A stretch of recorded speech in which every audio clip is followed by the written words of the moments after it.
at the news here for this week. We're going to start with Stressbiotics. This is a game. Looks like a fairly hefty Euro-style game, coming from Two Tomatoes.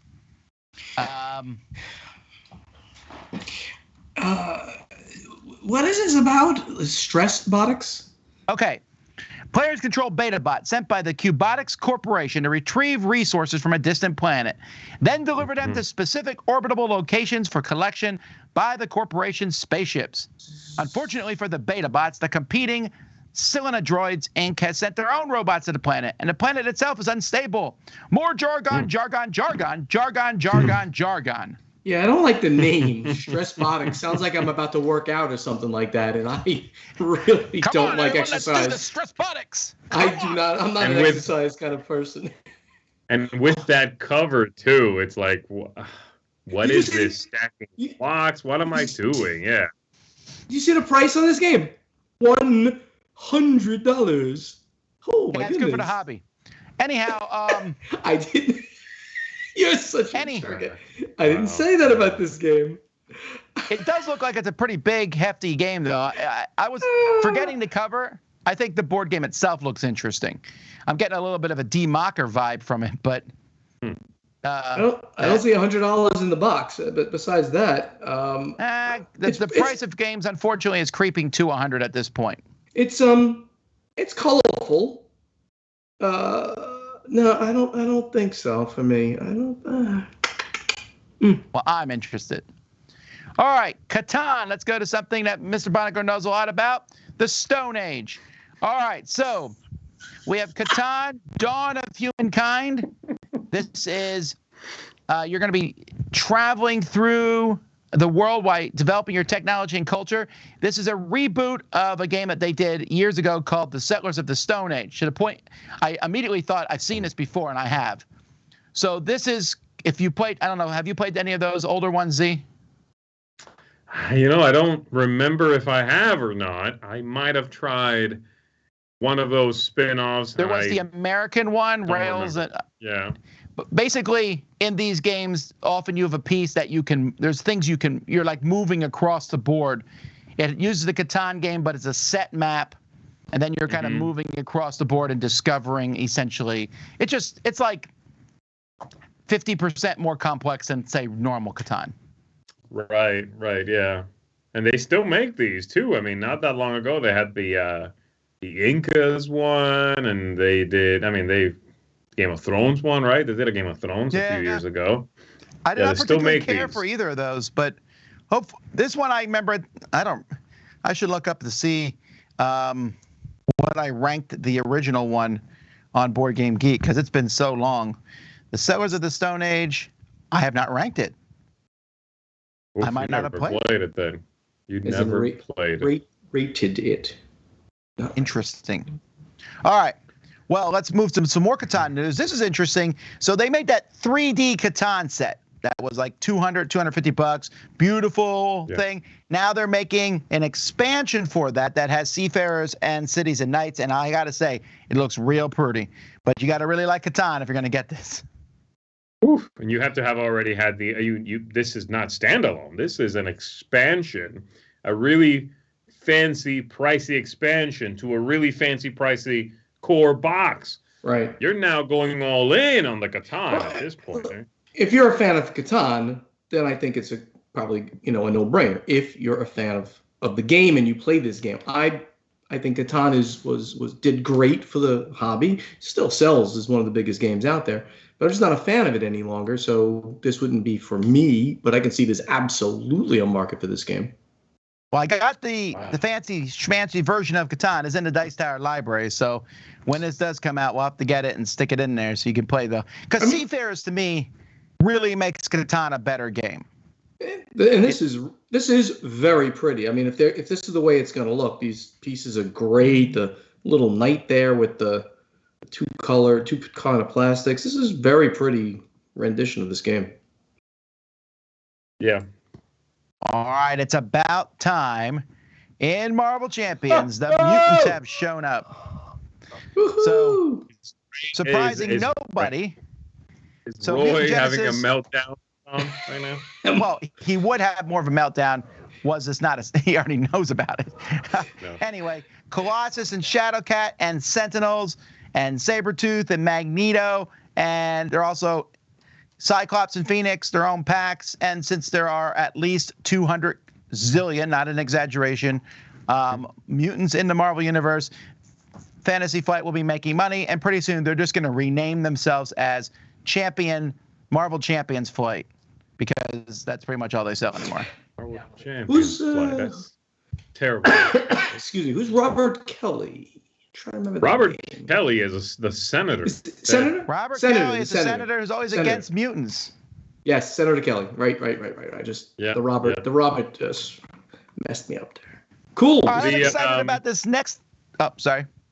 No, I was going to say that we should probably mention. You did say that this is this has the two heroes in the box, as they always have these medium-sized expansions, campaign expansions.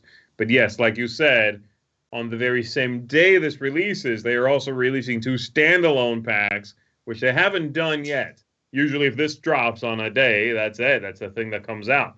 So they're hitting the market with a 1-2 punch. They're going all in on the X-Men in a single fell swoop with 4 heroes all at once, if you want to go all in. This is coming out this summer, I think, is when they announced. So I would put good money it will be at Gen Con. Yes, All right. indeed. I'm excited about this next game from CGE. CGE usually debuts one big game each year.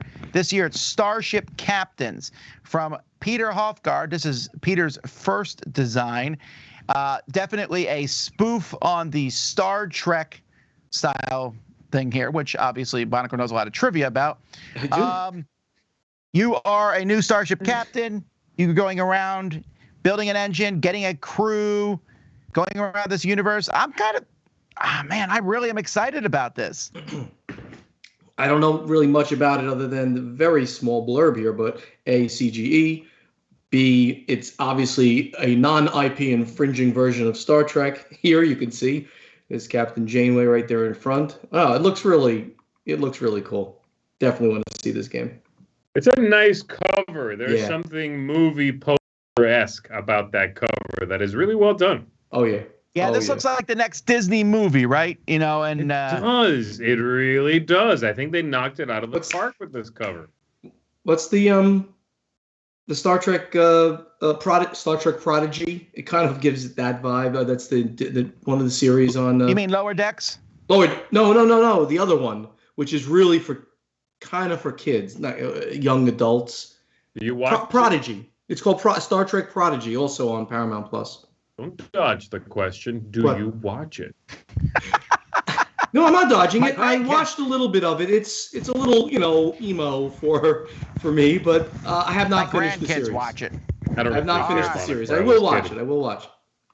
All right. Nobody cares. No, don't do it. This next game has a cover that doesn't excite me, but the game looks cool, and that's Amygdala. I'm not sure how to Really? pronounce that. Amygdala.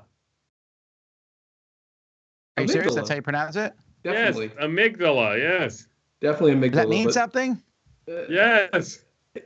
It's a part of your brain. I think yes, it's a part of your brain. Thank you, Z. All right, I'm sorry. I didn't know it. And shut up, Buonocore. Okay. You didn't know it. I did. As soon as he said it, I'm like, yes, that's a part of the You amygdala. guys need to. You I guys got to think- get with it. Now that I'm saying The it, I'm not sure. medulla It is. oblongata. Yes, the Abdullah. So it's not amygdala. Anyhow, they just made this up. This is a My mama new said- Kramer my and mama Kiesling game. Is it- This is coming also from Game Brewer. I think the board of this looks fantastic. I like the colors. And yes, now I see that you're controlling different regions of the brain. So maybe I should have figured that out. But all right.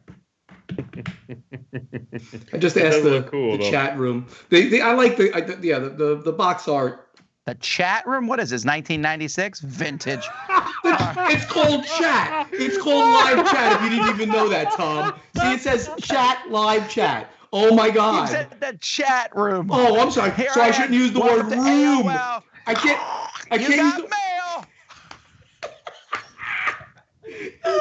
Listen, Grandpa. Nobody calls me Grandpa, so I'm not as old as you. There you go. That's the new way we're gonna look at this. I love it so much. The chat room. Okay. So Trick or Treat Studios, which is a a new board game company. They launched last year, and almost all their games are focused on horror, which is kind of a cool, theming for a thing. So they got Creature Feature. This is a new game from Richard Garfield. So you are actors trying to get roles in monster movies. I believe this is a brand new game, as far as I can tell. And, of course, Richard Garfield knows what he's talking about. I like almost all his games. So looking forward to this one. But I have to say the other game way overshoots it for me. And that's Nightmare Productions, because this is a reprint of one of my favorite games, Trump Fabric, which has been remade many times as Dream Factory Hollywood Studios. This is from Reiner Knizia, and this is about making a horror movie. And oh my word, this is a good match, a really good match. Because yeah, this looks amazing, doesn't it? Wow. So if you've never played Trump Fabric, it's an auction game, and you're trying to get different actors and directors and special effects into your movies, and you're trying to make the best movies, or even sometimes the worst movie, which makes even more sense with like horror, because you're trying to make that really terrible horror movie. Yeah, you're right. The auction mechanism in the game is really cool. You bid on different things, and when you win, all your money gets split between the other players. But making different sorts of movies here with the horror stuff, I really like this a lot. This is fantastic looking, I have to say. I think this is gonna be a a hit. It looks great. I do like this company. I don't think I might have played one. I can't remember if I played any of their games, but I love what they're doing as a brand, as a company, where all their games have this B-movie schlocky horror vibe going on. This one especially with that cover. I think that's a really cool dynamic cover there.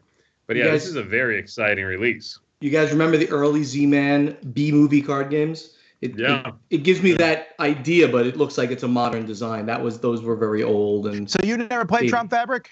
Me, I did. I certainly did. I did. Yeah. I think it's one of Knizia's best games. And I think it's one of the few games he's done, because I usually laugh at him as a thematic designer, right? But the theme really works in this game. Does it actually say Trump Fabric here? No, or you just know that it's a retheme? No, it is. I mean, it says it in the description, but that's what it is. Okay. I didn't see it. Well, also, I've talked to him a lot behind the scenes. If you notice, there's a Dice Tower Seal of Excellence on the cover. So, okay. You know a little bit extra on this one. Okay, gotcha. Yeah, no, they asked me if they could do that, and I was very excited about this game coming out. I've been wanting this one to come. Yeah, Trump Fabric, I think, is how you pronounce it. And what was the English name again? Hopefully this will be the name of the game that sticks now.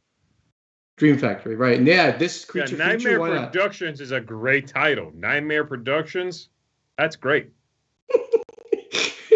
By the way, the chat room has gone crazy on Buonocore being old. I just want to, I know you enjoy that, so it's absolutely out of control. Buonocore's pager, Buonocore is updating his MySpace page, things like that. I just figured you would enjoy that. If me dyeing my hair gray and looking like the typical grandfather still doesn't make me look like the oldest person here, I am doing something right.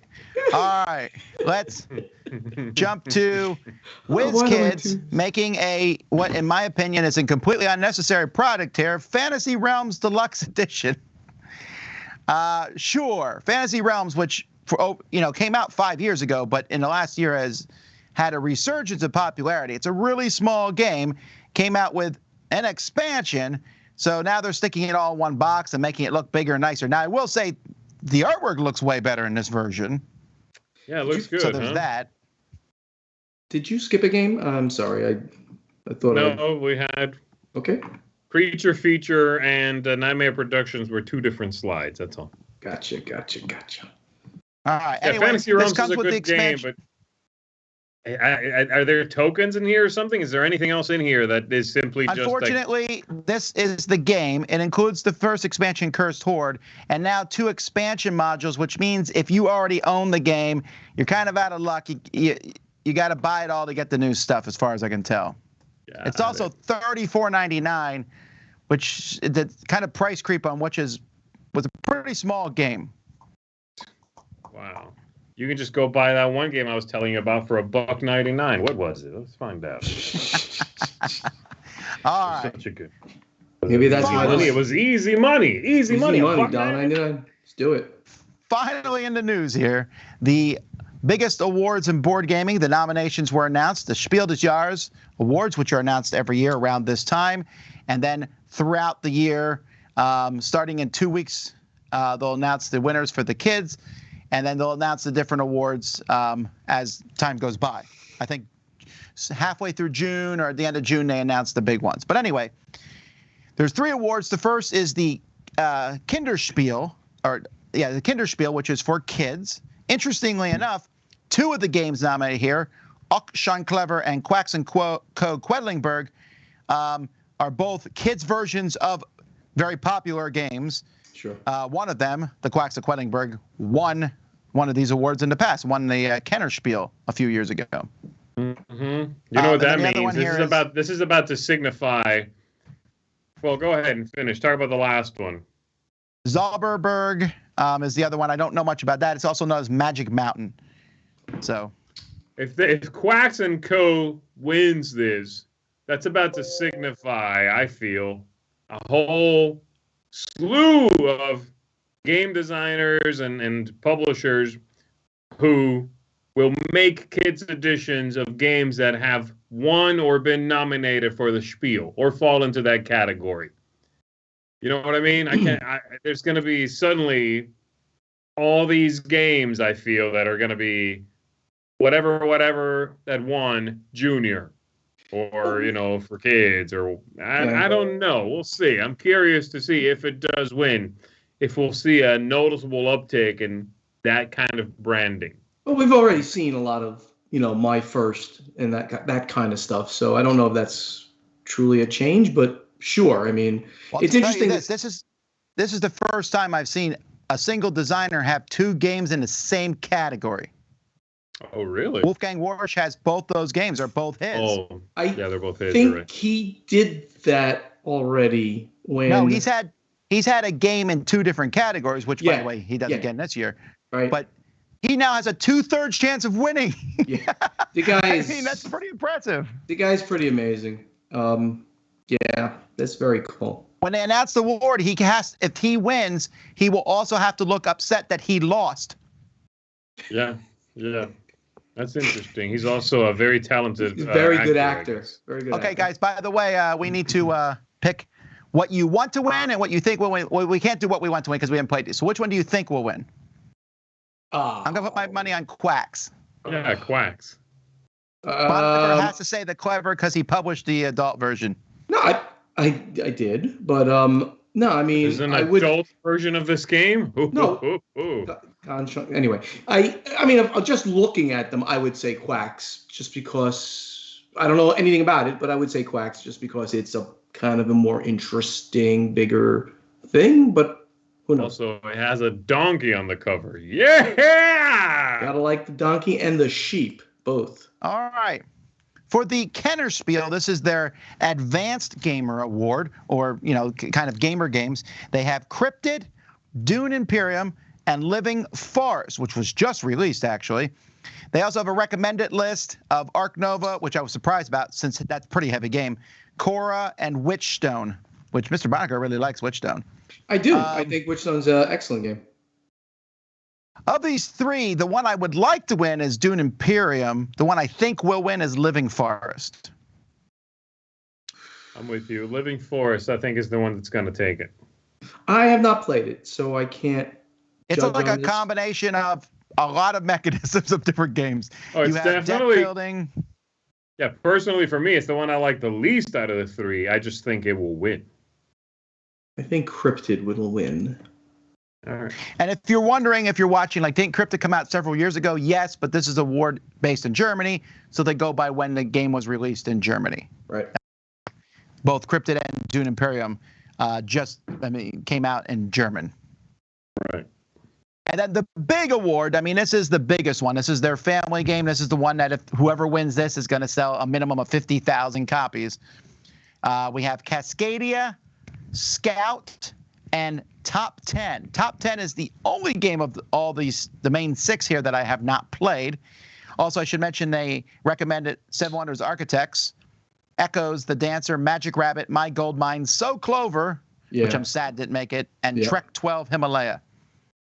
Yeah, so Cascadia was my number one pick for last year when we did the top 10.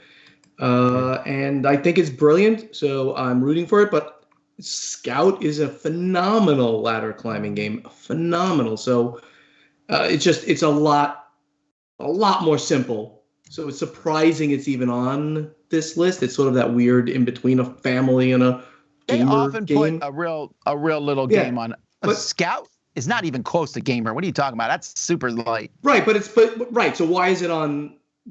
It should be on the other. It should be on the. Oh no, this is right. This is the regular Spiel des Jahres. So yes, it should be here. It should be here. I agree. Woo! I talked it back into it. Yes, Cascadia. I was wrong. Cascadia should win this. I haven't played top 10, so I shouldn't 100% say that. But Cascadia should win this. It's a phenomenal, light, easy to play, but has a lot of depth to it game. And I lose every time. My only concern here, I wonder if Cascadia, at this point in the awards history, might be too complicated to win. I wonder if they'll give it to one of the two other smaller games. I'm going to say top 10 because, first of all, that's our bread and butter at Dice Tower, top 10s. It's a good reason. Secondly, it has a poop emoji on the cover. So it does. I don't know. I feel like top 10 is going to come out of nowhere and just win it all. I'm calling it now. All right. I'm going to go with Cascadia still, but we'll see. Well, that's the news, folks. We'll find out the winners of these in the future. Let's keep going.